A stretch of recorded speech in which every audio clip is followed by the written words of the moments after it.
হাজার হাজার তরতাজা যুবকের ত্যাগ তিতিক্ষা আর আত্মবলিদানের বিনিময়ে স্বাধীন হয়েছিল এই মহান দেশ ভারতবর্ষ। কিন্তু সেই স্বাধীনতার স্বাদ কজন সাধারণ মানুষ পেয়েছে? মুষ্টিমেয় স্বার্থান্বের ধনী আর কুচক্রী নেতা মন্ত্রীদের বিলাস বস্তু হয়েছে এই ভারতবর্ষের স্বাধীনতা। তবুও তো আজ 15ই আগস্ট, তাই স্বাধীন ভারতের নাগরিক হিসাবে স্বাধীনতা দিবস পালন করাটা যে আমাদের কর্তব্য নয়, বলো ফ্যাশন। ফ্যাশন? হ্যাঁ ফ্যাশন।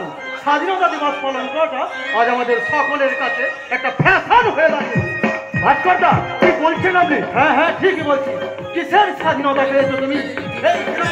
এই গ্রামের বুকে দাঁড়িয়ে তুমি পারবে সদা সর্বদা সত্যি কথা বলতে, না অন্যায়ের বিরুদ্ধে প্রতিবাদ করতে, নেতাদের দুর্নীতির বিরুদ্ধে সরব হতে? কেন পারবে না? তুমি তো স্বাধীন দেশের নাগরিক, তোমার বাক স্বাধীনতা তো সংবিধান স্বীকৃত। তাহলে সবে জেনেও কেন তুমি নীরব থাকবে? আমাদের প্রতিবাদী ভাষার চেয়ে ওদের দুর্নীতির কালো হাতটা অনেক বেশি লম্বা বলে। তাহলে তুমি মেনে নিচ্ছ যে প্রকৃত তুমি স্বাধীন নও? শুধু আমি নয় ভাস্করদা, আমরা সবাই মানতে বাধ্য যে আমরা এক শ্রেণীর লোকের হাতে খেলার পুতুল। আর সেই কারণেই তুমি সসম্মানে এমএ পাস করো, একটা ন্যূনতম রোজগারের চাকরিও পাওনি। ভাস্করদা, হ্যাঁ ঠিকই বলছি। আর সাংবাদিক হয়েও এক শ্রেণীর মানুষের অপরাধের ছবি তুললেই আমার ক্যামেরা ভেঙে দেওয়া হবে। তাদের প্রকৃতির কথা লিখলে তাদের কালো হাতের থাবা নেমে আসবে আমার সংসারে। মিথ্যা হয়ে যাবে সেই চিরন্তন বাণী, সত্যমেব জয়তে।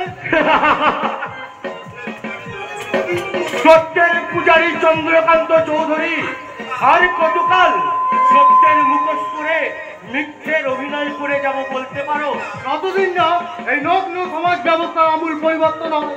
কোনদিন যে পরিবর্তন হবে সে তুমি আশা করো? নিশ্চয় করি, কারণ মিথ্যার কুয়াশা কখনো চিরস্থায়ী হয় না। অচিরেই তার বুক চিরে সত্যের দীপ্ত সূর্য উদিত হবে। এই তো।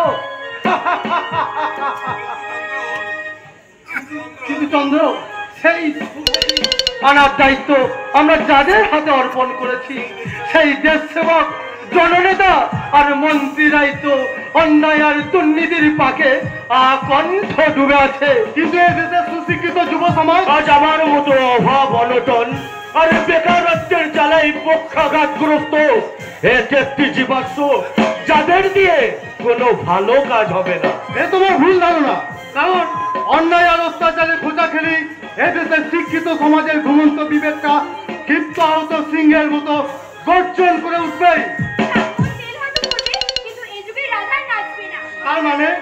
তার মানে লোক দেখানো আন্দোলন করে ভুয়ো প্রতিশ্রুতির ট্যাবলেট খাইয়ে তোমাদের শিক্ষার মেরুদণ্ড ভেঙে দিতে চাইছে এই সমাজের কিছু মূর্খ জননেতা। তাই ওই তথাকথিত যুব সমাজ সত্য আর ন্যায়ের প্রতীক হয়ে কি কোনোদিনও জেগে উঠবে না? জেগে উঠেই বা লাভ কি? এদেশের বিভিন্ন প্রান্তে অন্যায়ের বিরুদ্ধে জেগে ওঠার ফল তো আমরা চোখের সামনেই দেখতে পাচ্ছি। কিন্তু এটা তো মিথ্যা নয় ভাস্করদা যে চিরদিন কারো সমান নাই যায়। কিন্তু দিন বদলের খেলা খেলতে গিয়ে পরমাণু বোমার আঘাতে হিরোশিমা নাগাসাকি শহরের যে অবস্থা হয়েছিল, এদেশের বিদ্রোহী যুব সমাজেরও সেই একই অবস্থা হবে। তাই নিরুত্তাপ বাঙালি যুব সমাজের অন্তরাত্মা ঘরের কোণে বসে টুকরে টুকরে কাঁদবে, কিন্তু বিষবিয়াস এক নগরীর গলন্ত লাভা হয়ে শয়তানদের মুখে কি ছড়িয়ে পড়তে পারবে না? আমি তোমাদের সাথে একমত হতে পারছি না, কারণ আমি বিশ্বাস করি যে সত্যের সূর্যকে কখনো মিথ্যার কালো মেঘ দিয়ে ঢেকে রাখা যায় না।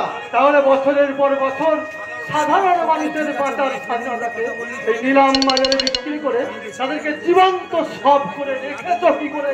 সেটা করেছি কিছু মানুষ রূপে জানোয়ার, তাই তাদের উপর রাগ দেখিয়ে আমরা শত শত মানুষের বুক থেকে রক্ত কেড়ে নিয়ে স্বাধীনতাকে অবজ্ঞা করতে পারি না। তুমি ঠিকই বলেছো কাকুলি। আসুন ভাস্করদা, আমরা জাতীয় পতাকা উত্তোলন করি।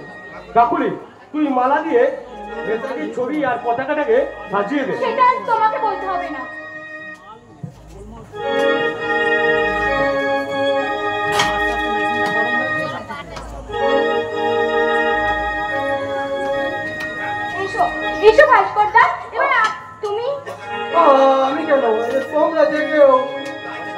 তাই কখনো হয় দাদা?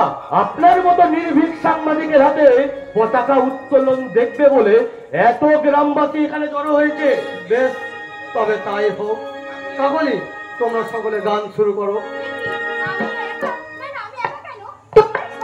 হ্যাঁ, ঠিক আছে।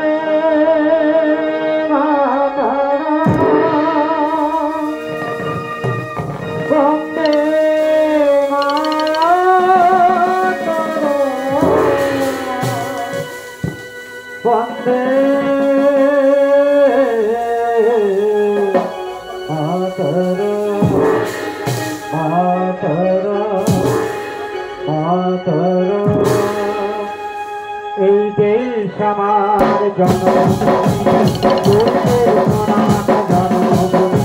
এই দেশ আমার জন্মভূমি, মাগো তোমায় নবী, জননী জন্মভূমি। নেতাজি তুমি যেখানে থাকো, তোমাকে আমরা ভুলব না গো। নেতাজি তুমি যেখানে থাকো, তোমাকে আমরা ভুলব না গো। তোমার ছবি হৃদয়ে রেখে, তোমার ছবি হৃদয়ে রেখে জানাবো তোমায় স্বাগতম, জানাবো তোমায় স্বাগতম, জানাবো তোমায় স্বাগতম। বন্দে মাতরম, বন্দে মাতরম।